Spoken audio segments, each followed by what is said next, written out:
Hello everyone, welcome back to All About Mathematics. If you like our content, don't forget to like, share and subscribe our channel. So in this video, we are going to discuss few more question of TIFR 2018 question paper. Previous video में मैंने linear algebra के 2018 के question discuss किए थे और आज की इस वीडियो में हम रियल एनालिसिस के क्वेश्चन डिस्कस करेंगे.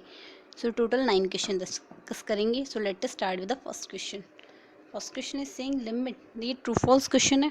True false statement based question, like true होगा या फॉल्स होगा. सो फर्स्ट क्वेश्चन है like limit extends to in zero sine x by log of 1 plus 10x equals to 1. Then बताना equals to 1 आएगा या नहीं. सो अगर इस लिमिट को देखें, लिमिट एक्सटेंड्स टू जीरो अगर अप्लाई करेंगे देन ये साइन जीरो हो जाएगा और ये आ जाएगा टेन जीरो. यहाँ से टेन जीरो की value zero and log of 1 आ जाएगा. सो log ऑफ 1 भी जीरो होता है और साइन जीरो भी जीरो होता है. So zero by zero form बनेगी यहाँ से. सो अगर जीरो बाई जीरो फॉर्म बन रही है देन बाई जीरो फॉर्म बन रही है देन यहाँ से एल हॉपिटल्स रूल लगा देंगे. एल हॉपिटल रूल कहता है ऊपर वाले का ऊपर डिफ्रेंशिएशन करने, मतलब न्यूमरेटर का ऊपर डिफ्रेंशिएशन एंड डिनोमिनेटर का नीचे डिफ्रेंशिएशन कर देंगे. देन साइन एक्स का डिफ्रेंशिएशन आएगा कोस एक्स और log ऑफ टी का डिफ्रेंशिएशन आता है 1/t. सो यहाँ से टी की जगह 1 plus log of 1 plus 10x है, सो पुट कर दिया और 10x का डिफ्रेंशिएशन होगा सेक्स स्क्वायर एक्स. सो यहाँ से सिंप्लीफाई होकर वैल्यू ये आ जाएगी, सॉरी यहाँ से सिंप्लीफाई होकर वैल्यू आ जाएगी हमारे पास ये. सो यहाँ से लिमिट अगर अप्लाई करेंगे देन लिमिट इसमें अप्लाई होगी. सो कोस जीरो की वैल्यू आती है 1 और टेन जीरो की वैल्यू 0. सो यहाँ से वैल्यू आ जाएगी 1. सो ओवरऑल वैल्यू 1 ही आ रही है. सो यहाँ से गिवन जो स्टेटमेंट है वो है हमारे पास ट्रू स्टेटमेंट. सो ये स्टेटमेंट आ गया true. Now come to the next question. This question is also from true false statement based question. So question is saying let f be twice differentiable function on R such that both f and f double dash are strictly positive on R. Then limit x tends to infinity fx equals to infinite होगा. Then अगर हम counter example से इस option को question को discard कर दे then ये स्टेटमेंट फॉल्स क्वेश्चन हो जाएगा, स्टेटमेंट हो जाएगा हमारे पास फॉल्स. सो एफ एक ट्वाइस डिफरेंशिएबल फंक्शन लेना है आर पे जिसके लिए F and F double dash दोनों स्ट्रिक्टली पॉजिटिव हो पूरे आर पर.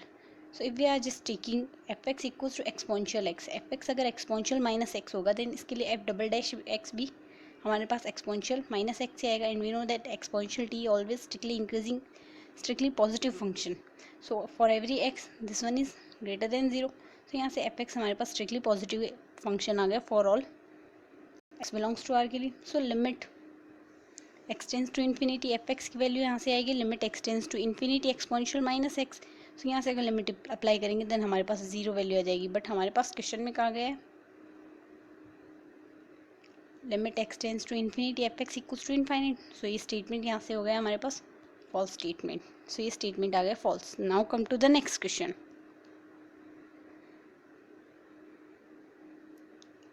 Next question is saying let g be a continuous function on 0 to 1 interval such that g1 equals to 0 है.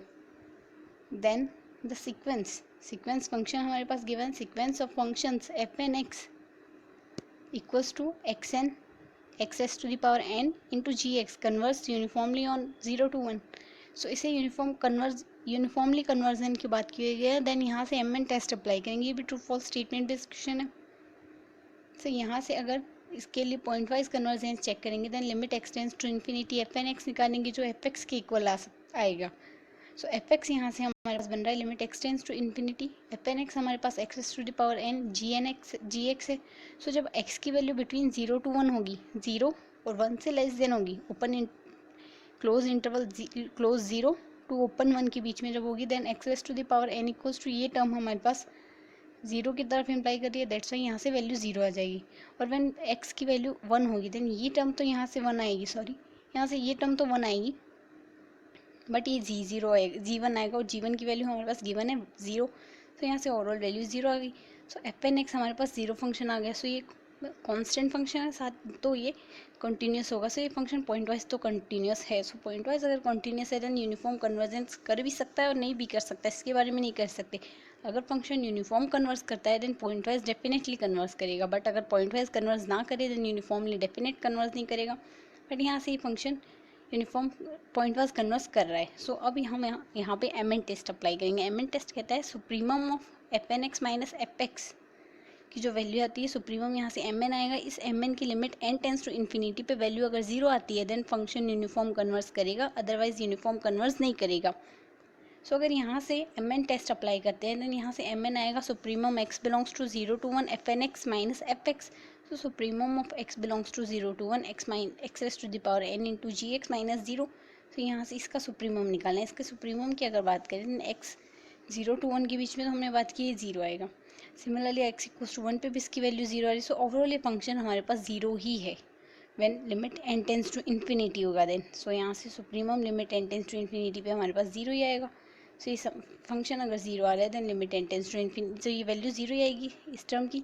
सो वैल्यू 0 आ रही है, ये यूनिफॉर्म कन्वर्जेंस की कंडीशन है। सो ये फंक्शन हमारे पास यूनिफॉर्म कन्वर्स कर रहा है। सो यहाँ से गिवन जो हमारे पास स्टेटमेंट है ये स्टेटमेंट ट्रू स्टेटमेंट है। Now come to the next question, fourth question of this video. So अगर फर्स्ट क्वेश्चन देखेंगे ये क्या है, countable group can have only countably many distinct sub groups. So इसके लिए अगर काउंटेबल ग्रुप की अगर बात करें तो काउंटेबल ग्रुप हमारे पास होगा ऐसा ग्रुप। सबसे पहले ग्रुप की अगर बात करें तो ग्रुप होता है ऐसे एलिमेंट्स का सेट जो किसी ऑपरेशन के लिए एक तो क्लोजर प्रॉपर्टी होल्ड करे।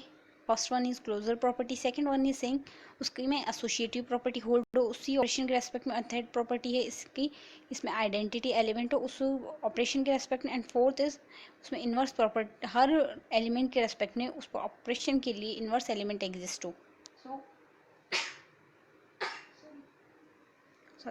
सो यहाँ से अगर देखेंगे then if we are just taking Z तो हमारे पास ग्रुप कंज्यूम नहीं करेगा, ग्रुप नहीं बनाएगा क्योंकि यहाँ पे आइडेंटिटी एलिमेंट 0 पे एब्सेंट, इन्वर्स एलिमेंट भी हर एलिमेंट के रेस्पेक्ट में, एडिशन के रेस्पेक्ट में एब्सेंट है। सो यहाँ से एन की जगह हम जेड ले सकते हैं। इंटीजर्स का सेट, इंटीजर्स का सेट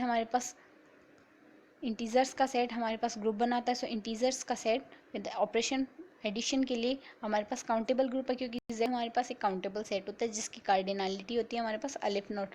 सो अगर इसकी कार्डिनलिटी अलिफ नोट है देन ये हमारे पास ग्रुप बना रहा है, काउंटेबल ग्रुप है साथ ही। सो इसके लिए नंबर ऑफ डिस्टिंक्ट सब ग्रुप होंगे 2 raised to the power अलिफ not. So 2 raised to the power अलिफ नॉट इक्वल्स टू इसकी कार्डिनलिटी आ गई continuum, continuum implies uncountable, uncountable है देन यहाँ से स्टेटमेंट फॉल्स हो रहा है जो कह रहा है काउंटेबली मैनी सब ग्रुप होंगे, ओनली काउंटेबली मैनी सब ग्रुप, बट यहाँ से अनकाउंटेबल सब ग्रुप बन रहे हैं। सो यहाँ से हमारे पास ये स्टेटमेंट आ गया first statement.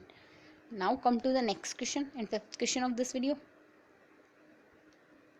This question is saying let fx and gx be uniformly continuous function from R to R, then their pointwise product fx into gx is uniformly continuous। मतलब दो यूनिफॉर्म कॉन्टीन्यूस फंक्शन लेने हैं R to R जिनका product भी हमारे पास uniform continuous function ही form करे। सो ये स्टेटमेंट ट्रू नहीं है, ये स्टेटमेंट तब भी ट्रू है when if f and g both are bounded function then f dot g is uniformly continuous function होगा। So if we are just taking इसके लिए हमारे पास काउंटर एग्जांपल है। अगर हम लें F x equals to F X and G X दोनों X ले लेते हैं, ये हमारे पास अनबाउंडेड फंक्शन है। सो ये दोनों F x equals to X identity function we know that uniform continuous function होता है क्योंकि ये लिप्सिस कंडीशन को सेटिस्फाई करता है और कोई भी फंक्शन जो लिप्सिस कंडीशन को सेटिस्फाई करता है यूनिफॉर्म कॉन्टीन्यूस फंक्शन होता है। सो यहाँ से एफ एक्स ये एक्स हमारे पास यूनिफॉर्म कॉन्टीन्यूस फंक्शन है on R, but F X dot G X equals to X square हमारे पास यूनिफॉर्म कॉन्टीन्यूस फंक्शन नहीं है। सो यहाँ से ये फंक्शन यूनिफॉर्म कॉन्टीन्यूस फंक्शन नहीं होगा, बट यहाँ पे हमें स्टेटमेंट में दिया एफ एक्स और जी एक्स अगर दोनों यूनिफॉर्म कॉन्टीन्यूस फंक्शन है देन एफ डॉट जी भी यूनिफॉर्म कॉन्टीन्यूस फंक्शन होंगे। सो यहाँ से गिवन स्टेटमेंट फॉल्स स्टेटमेंट है क्योंकि यहाँ पे कंडीशन नहीं दी है। अगर एफ एक्स और जी एक्स दोनों बाउंडेड होंगे देन उसी केस में F dot G uniform continuous होंगे। बाउंडेड यूनिफॉर्म कॉन्टीन्यूस फंक्शन है then F dot G uniform continuous function होगा। So ये statement given false है। Now come to the next and sixth question of this video. This question is saying the set of real number in the open interval 0 to 1 which have more than one decimal expression is, इस set की बात की गई जिसमें एक से ज़्यादा decimal expression का जो सेट है वो कैसा होगा, empty, non empty, but finite, countably infinite या अनकाउंटेबल। सो ये हमारे पास ऑब्जेक्टिव टाइप क्वेश्चन है। तो इस क्वेश्चन को बताने के लिए हम देखेंगे the base be using H two denote highest possible digit, मतलब बी हम बेस लें और एच हाईएस्ट पॉसिबल डिजिट को डिनोट करें of all the numbers in 0 to 1 that have more than one repetition have of the form, मतलब एक digit अगर assume करें इस फॉर्म का 0 क्योंकि 0 to 1 के बीच में, सो इसी टाइप के डिजिट्स होंगे हमारे पास के 0 to 1 के बीच के 0 x and so on. Then last digit है हमारे पास यहाँ पे p, उसके बाद के डिजिट सारे 0 है। सो इस डिजिट को हम इसके सिमिलर लिख सकते हैं when h is highest possible digit, जिसके लिए इसमें ट्रांसफ़र हो सके, इसमें लिखा जा सके। तो इस फॉर्म में होगा हमारे पास 0 x एंड q फॉर्म का। सो अब से मतलब लाइक 0.0009 इस फॉर्म को हम 0.001 की फॉर्म में लिख सकते हैं। सो इस टाइप से यहाँ बात की हुई है कि इसको हम इस फॉर्म में लिख सकते हैं where p doesn't equals to 0 और q है हमारे पास p-1 की फॉर्म का, तभी हम इस फॉर्म में लिख सकते हैं। सो यहाँ से आ जाएगा हमारे पास thus the set of all such number is countably infinite. So ऐसे सेट हमारे पास काउंटेबली इनफाइनाइट होगा by the following bijection between the terminating expansion and positive integer. So यहाँ से इसके और इसके बीच में बाइजेक्शन एग्जिस्ट करेगी क्योंकि point 0.x1 x2 and x के बेस b लिया हुआ है टू x के -1 and so on x2 x1, इसके बीच में बाइजेक्शन एग्जिस्ट करिए। सो ये सेट हमारे पास काउंटेबल ही इनफाइनाइट है, तो ये सेट भी हमारे पास काउंटेबली इनफाइनाइट ही होगा बाइजेक्शन की वजह से। सो यहाँ से ये गिवन जो सेट आया है हमारे पास 0 to 1 के बीच में सारे डेसिमल एक्सप्रेशन का सेट काउंटेबली इनफाइनाइट हो जाएगा। सो यहाँ से ऑप्शन सी करेक्ट हो जाएगा। So now come to the next question, question number 7 of this video. This question is saying suppose p is the degree 3 polynomial such that p0 equals to 1, p1 equals to 2 and p2 equals to 5, then which of the following number is equals to p3। यहाँ से p0 p1 and p2 की value दी है, then p3 की value पूछी हुई क्या आएगी। So if you are just thinking about, first of all ये इंक्रीजिंग फंक्शन आ रहा है हमारे पास 0 1 एंड 2 के लिए, बट स्टिल हम कह नहीं सकते पॉलिनोमियल फंक्शन है। सो अगर पॉलिनोमियल फंक्शन 3 डिग्री का फंक्शन है then p x equals to a0 plus a1x plus a2x square plus a3x³ assume कर लेते हैं। ये हमारे पास पॉलिनोमियल आइडियल पॉलिनोमियल फंक्शन है, सो ये अज्यूम कर लिया 3 डिग्री का। तो इसके लिए p0 की वैल्यू हमें गिवन है p0 equals to 1, so p0 equals to यहाँ से x इक्वल्स टू 0 पुट कर देंगे, देन a0 आ जाएगा 1, यहाँ से इक्वेशन फर्स्ट आ गई। सिमिलरली p1 की वैल्यू अगर निकालें p1 इक्वल्स टू x की जगह हमने यहाँ पे 1 पुट कर देना है, देन p1 आ जाएगी विच इज़ इक्वल्स टू 2। सो यहाँ से a0 की वैल्यू 1 है, सो हमने directly a0 equals to 1 put कर दिया है। So a1 a2 plus a3 equals to 1 आ जाएगा इसी एक्सप्रेशन से। ये आ गया हमारे पास इक्वेशन सेकंड। सिमिलरली हमें दिया हुआ है p2 इक्वल्स टू, यहाँ से p2 इक्वल्स टू 5 दिया हुआ है, p2 इक्वल्स टू 5 दिया हुआ है, देन p2 इक्वल्स टू 5 अगर पुट करेंगे देन यहाँ से x इक्वल्स टू 5 पुट करके p2 इक्वल्स टू 5 निकाल लेंगे, देन यहाँ से a0 की वैल्यू 1 पुट कर देंगे, देन ये एक्सप्रेशन हमारे पास सिंप्लीफाई होकर यहाँ से वैल्यू आ जाएगी ये a1 plus 2 a2 plus 4 a3 equal to 2। So equation third आ गई। So equation second and equation third को अगर सिंप्लीफाई करें, इक्वेशन थर्ड हमारे पास ये, इक्वेशन सेकंड हमारे पास ये, इसे हम सिंप्लीफाई करेंगे देन यहाँ से वैल्यू आएगी a2 plus 3 a3 equals to 1। सो यहाँ से p3 की अगर वैल्यू निकालें, p3 आएगा हमारे पास 1 plus 3 a1 plus 9 a2 plus 27 a3। तो यहाँ से इसे हम इस फॉर्म में सिंप्लीफाई कर लेंगे। जो एक्सप्रेशन हमारे पास वैल्यू बनी है a1 plus a2 plus a3, साथ ही a1 plus 2 a2 plus 4 a3, और साथ ही ये जो थर्ड इक्वेशन हमने निकाली है a2 plus 3 a3 equals to 1। तो यहाँ से इन एक्सप्रेशन में अगर सिंप्लीफाई करके यहाँ से राइट हैंड साइड में जो वैल्यू आई 1 2 एंड 1 ये अगर पुट कर दें देन हमारे पास एक्सप्रेशन सिंप्लीफाई हो जाएगा 1 plus 1 plus 2 into 2 plus 4 into 1 plus 6 a2 which is equals to p3 की वैल्यू हमारे पास यहाँ से सिंप्लीफाई होकर आ रही है 6 a3 equals to p3 equals to 6 a3 plus 10। So p3 की वैल्यू यहाँ से हमारे पास आ जाएगी 10। मतलब अगर हम ऑप्शन से अगर डिस्कार्ड करें, if we are just taking p3 equals to 10 then a3 की वैल्यू यहाँ से 0 आ जाएगी। ये पॉसिबल नहीं क्योंकि हमें जो गिवन एक्सप्रेशन दिया हुआ है वो डिग्री 3 का दिया हुआ है, दैट्स वाई यहाँ से a3 इक्वल्स टू 3 नहीं हो सकता। तो यहाँ पे हमें यही पूछा है which can not be equals to p3, इनमें से कौन सी कंडीशन p3 के इक्वल नहीं होगी। तो यहाँ से हम ऑप्शन डी ही डिस्कार्ड होगा क्योंकि अगर वैल्यू 10 आ गई देन a3 इक्वल्स टू 0 आ जाएगा, a3 इक्वल्स टू 0 आ जाएगा, देन हमें 3 डिग्री का पॉलिनोमियल दिया हुआ है, 3 डिग्री का पॉलिनोमियल दे दिया हुआ है, that's why A3 does not equals to 0, so यहाँ से P3 की वैल्यू 10 नहीं हो सकती, सो यहाँ से करेक्ट ऑप्शन आ गया हमारे पास B is a correct option, क्योंकि यही वैल्यू P3 की हो नहीं सकती। Now come to the next question, question number 8 of this video, last question of this video. यहाँ पूछा गया how many zeros does the function F x equals to exponential X minus 3x square have in R. मतलब F x equals to exponential X minus 3x square में कितने zeros होंगे real number पे। सो इसे या तो हम ग्राफ से डिनोट कर सकते हैं, बट अगर ग्राफ से देखना चाहें देन यहाँ से 0 to 1 के बीच में इसमें ये बहुत कंजक्टिव हो जाएगा ग्राफ, देन हमें खुद से सिंप्लीफाई करना एग्जाम टाइम पे थोड़ा लेंदी प्रोसेस हो जाता है, क्योंकि ग्राफ इतना क्लियर बन नहीं पाता है। बट अगर हमारी ग्राफ में पकड़ अच्छी है, ग्राफ में नॉलेज अच्छा है, देन हम इजीली इस क्वेश्चन को ग्राफ की हेल्प से कर सकते हैं। ग्राफ की हेल्प से करेंगे तो हम विद इन 2 सेकेंड हम आंसर निकाल लेंगे। बट अगर हमें ग्राफ पर इतना कमांड अच्छा नहीं है, देन हम इसे स्टेटमेंट के बेसिस पे कर सकते हैं। Between two consecutive zeros of F dash x there is at least one root of F x. मतलब एफ डैश एक्स के दो कंसेक्टिव रूट्स के बीच में एफ एक्स का एक रूट डेफिनेटली लाई करेगा, एटलीस्ट एक तो लाई करेगा ही करेगा। ये हमने रोल्स थ्योरम से स्टेटमेंट लिया है, क्योंकि रोल्स थ्योरम कहती है if F be an function defined on A B such that F is continuous on A B, F is differentiable on A B and F A equals to F B हो, then there exist C. F A और F B के बीच में एक सी ऐसा लाई करेगा जिसके लिए f dash c equals to 0 आएगा।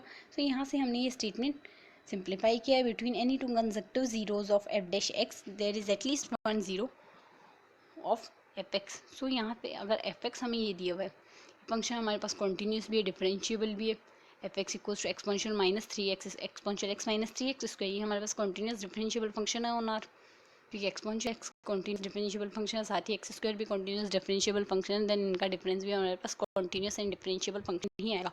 तो यहाँ से अगर एफ डैश एक्स निकालेंगे, इसके लिए एफ डैश एक्स की वैल्यू आएगी exponential x minus 6x। In the similar manner यहाँ से एफ डबल डैश एक्स अगर निकालते हैं, then f double dash x निकलेगा exponential x minus 6। So f triple dash अगर निकालेंगे एक्सपोनेंशियल x आएगा, इसमें एक भी जीरो नहीं आ रहा, सो यहाँ से नो जीरो का केस बन रहा है। But F double dash x की बात करें, एफ डबल डैश एक्स में एक जीरो लाई करेगा बिटवीन 0 to 1। सो यहाँ से अगर एक जीरो लाई कर रहे हैं, then f double dash x की अगर बात करें, सॉरी, सो अगर एफ डबल डैश एक्स का केस ले,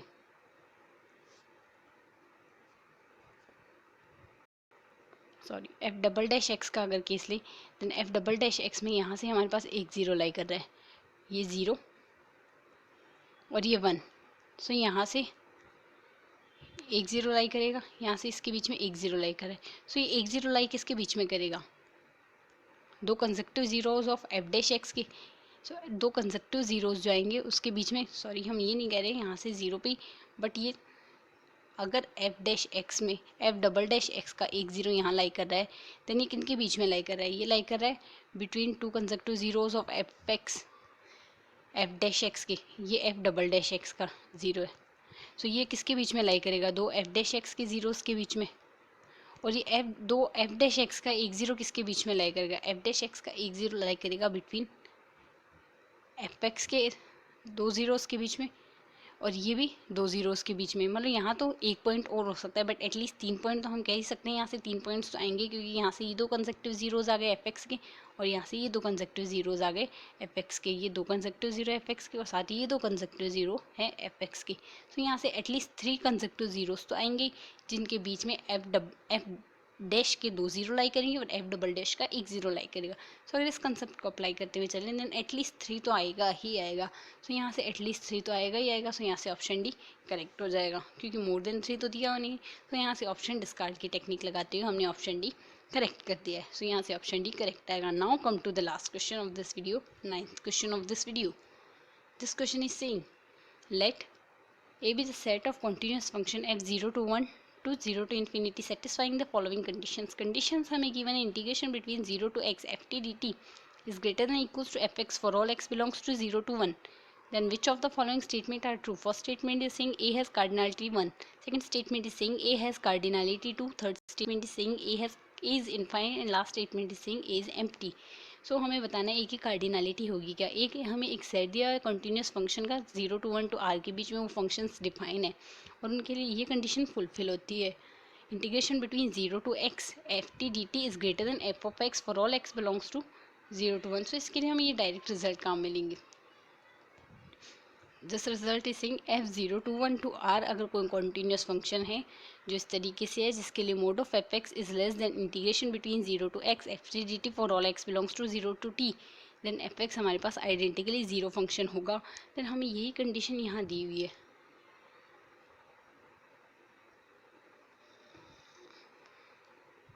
देन हमें यहाँ यही कंडीशन दी हुई है, integration between 0 to x f t d t is greater than equals to F x, और यहाँ से mod of F x less than equals to integration between 0 to x f t d t. Similar condition, but यहाँ से x 0 to 1 दिया है, और हमें यहाँ से हमें जो डोमेन दिया हुआ है वो 0 to इन्फिनिटी दिया है, और इस क्वेश्चन में हमने जो ये डोमेन लिया है वो पूरा आर लिया है। सो इसका मतलब यहाँ से ये डोमेन मिसमैच हो रहा है, बट यहाँ से आर प्लस लिया है, बट यहाँ से हमने जो मोड ऑफ एफ एक्स निकाला है वो एक्स की पॉजिटिव वैल्यू को डिनोट कर रहा है।